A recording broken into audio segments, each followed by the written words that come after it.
Aachen, Germany. October 1944.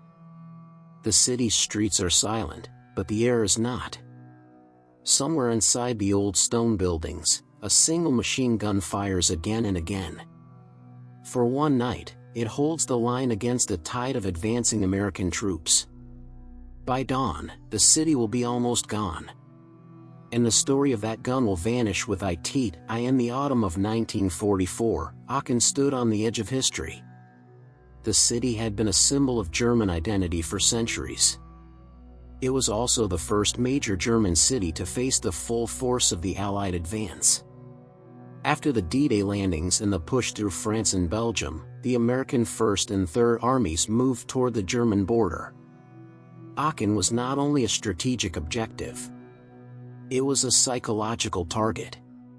Capturing it meant proving that the war could reach German soil and that the Reich was no longer untouchable. The German defense was collapsing elsewhere. The Wehrmacht was strained by constant retreats, shortages, and exhausted men. Yet Aachen was fortified. It was surrounded by old walls, narrow streets, and historic buildings. The city had been declared a fortress by the Nazi leadership. The order was simple: hold it at all costs. For the soldiers inside, this was not a heroic choice. It was a command. The defenders were a mix of units. Many were young, inexperienced recruits, pulled from training camps and thrown into the city's defense. Others were veterans, tired from months of fighting. The men were scattered across Aachen's buildings, placed in strongpoints and corners where they could delay the enemy. They were told to slow the Americans. They were told to buy time. They were told to hold the city until the larger German forces could regroup. But the reality was harsh. Supplies were thin. Ammunition was limited. Food was scarce. The men understood what was happening, even if their superiors refused to say it out loud. Aachen was already losing. Despite the odds, the defenders prepared. They barricaded streets. They reinforced buildings. They placed weapons in hidden positions. They knew the Americans would attack from multiple directions. The city's medieval layout worked in their favor. Narrow lanes made it hard for tanks to maneuver. The dense buildings created cover for defenders. Yet the Americans had superior numbers and air support. They had tanks, artillery, and fresh troops. Aachen was trapped. In this tense atmosphere, one machine gun crew became crucial. Their position was inside a stone building near a major intersection. It was not a glamorous location. It was not a command center. It was simply a place where a gun could dominate a street. The crew was small. They were ordinary soldiers.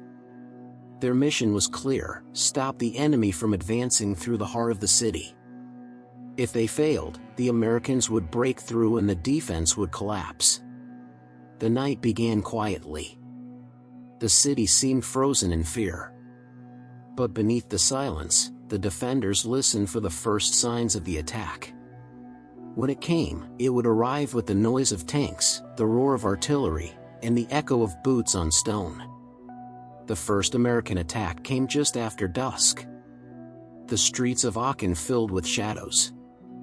The city's defenders watched from windows and doorways, waiting for movement. American patrols tested the perimeter, searching for weak points. Then the main assault began. It was not a single charge. It was a wave of pressure, carefully planned, slowly advancing. American infantry moved through the streets. Tanks rolled behind them. The attackers used smoke to hide their movements. They used artillery to destroy strongpoints. The Germans responded with small arms fire and occasional grenades. They tried to slow the advance. Every building became a fortress. Every corner became a trap. In the midst of this, the machine gun crew took their place. The gun was a German MG-42, a weapon known for its rapid fire. It was loud. It was deadly. It could cut through an advancing squad in seconds. The crew had learned to use it with speed and precision. They set up on the second floor of the building. The windows overlooked a street that led directly to the city center. It was a critical route for the Americans. The crew waited for the right moment. They were not trying to kill everyone. They were trying to stop the movement. They fired in short bursts, conserving ammunition. The first American squad entered the street. The machine gun opened fire. The sound echoed between the buildings. Men fell. The squad stopped. The Americans changed direction. They tried to flank the position. The crew kept firing. Their gun became a wall of bullets. The Americans attempted to move in groups, but the street was too narrow. The gun controlled the space. For every attempt to advance, the defenders forced the attackers to retreat. The machine gun crew could see the fear in the American faces. The city's layout turned the street into a killing corridor. But the Germans were not safe either. American tanks began firing at the building. The walls shook. Debris fell. The crew held their position, even as the structure began to crack. A shell hit the lower floor. Dust filled the air. The gun jammed for a moment. The crew fixed it quickly. They had no time to waste. The Americans changed tactics. They used flamethrowers and explosives to clear buildings. They sent small teams to search for the gun. The defenders heard them moving through the rubble. The machine gun crew knew their time was limited. Still, they refused to retreat. Their mission was to delay the enemy. Every second they held meant more time for other defenders. Outside the building, the battle became chaotic. The city was turning into ruins. Fires spread. The air filled with smoke. Men shouted orders. Some were wounded. Some were dead. Yet the machine gun continued to fire. The gun became a symbol of resistance, even if no one would later remember who fired it. As the night deepened, the Americans began to surround the building. They tried to cut off the escape routes. The crew realized that they might be trapped. But they kept firing. They knew that their defense could not last forever. Still, the gun held. For hours, it stopped the American advance. The battle was no longer about victory. It was about time. Time for the city. Time for the men. Time for the war to move forward. And for one night, a single machine gun managed to stop a whole army. By midnight, the battle reached its peak. The Americans had brought in more troops. They were determined to break Aachen's defenses. The city had become a maze of rubble and smoke. The streets were filled with broken vehicles and fallen soldiers. The defenders were exhausted. They were running out of ammunition. They were running out of hope. The machine gun crew was still fighting. Their position had been discovered. American soldiers were moving through the building, room by room.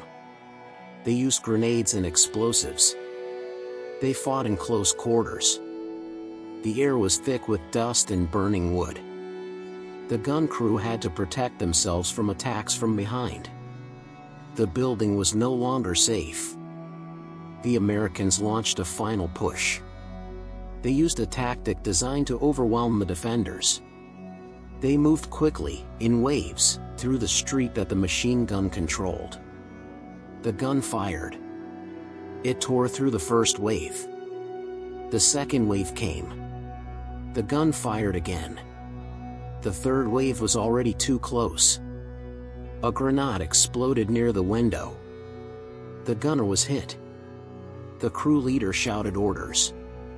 Another soldier took over. The machine gun continued to fire. The street was a battlefield. The sound of the gun was like a drumbeat. It pushed the attackers back, but only temporarily. The Americans brought in a tank. It rolled into position. The crew aimed its main gun at the building. The walls shook. The machine gun crew felt the structure weakening. The building could collapse at any moment. The gun was still firing, but the ammunition was nearly gone. The crew knew they could not hold much longer. Then the Americans used a flamethrower. Flames lit the stairwell. Smoke poured into the room. The crew's vision became blurred. The air burned their lungs. The gunner tried to keep firing, but the heat was too intense. The ammunition belt caught fire. The gun jammed again. The crew scrambled to clear it. The building began to collapse. Plaster fell from the ceiling. The floor shook. The gun crew realized that their last chance was gone. They could not fight from a burning, collapsing structure. They had to retreat or die. The commander made a decision. He ordered the crew to abandon the position. They left the machine gun behind. It was a tool, not a symbol. The men escaped through a side exit into the darkness. They joined other defenders, trying to regroup. In the street, the Americans advanced. The machine gun's silence was sudden and absolute. The street was open again. The American troops moved forward, finally pushing through the heart of the city. The night had been held back, but only for a moment. The battle continued elsewhere. But the moment of the machine gun's stand had ended. The city's defenses were collapsing. Aachen would fall. The men who survived would remember the night. But the world would not. Dawn arrived over Aachen like a thin, gray curtain. The city had lost its night. The streets were filled with broken stone and shattered wood. Smoke still rose from smoldering buildings. The air tasted of dust and burnt metal. No one spoke. No one cheered. No one mourned aloud. The defenders who survived moved quietly through the ruins. Their faces were blank. Their eyes were empty. They had expected orders. They had expected relief. They had expected a reason to keep going. But the city was already gone. The battle had ended without a clear winner. Only the silence remained. In the streets, the American troops advanced slowly. They checked buildings. They searched corners. They called out to each other. Their voices sounded strange in the destroyed city. The machines of war were still there. Tanks stood with their tracks buried in rubble. The guns were quiet now. The war had moved on, but the evidence of the night stayed behind. The building that had held the machine gun was half collapsed.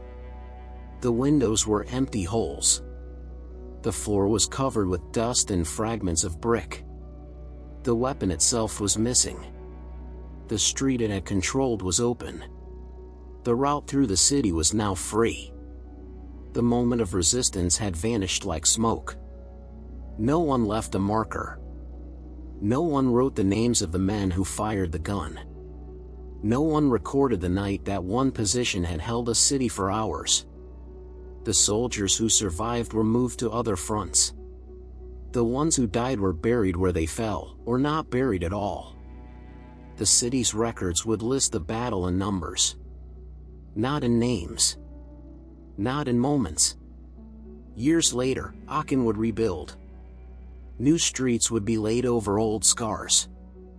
New buildings would rise where ruins once stood. People would walk past the places where the machine gun had fired. They would not know. They would not remember. The night would remain only in the quiet between the stones. The story faded. The memory disappeared. The city forgot the gun that held it for one night. And the night itself became another vanished shadow in a war that kept moving forward. These stories are rarely told. Subscribe if you want to hear the next one.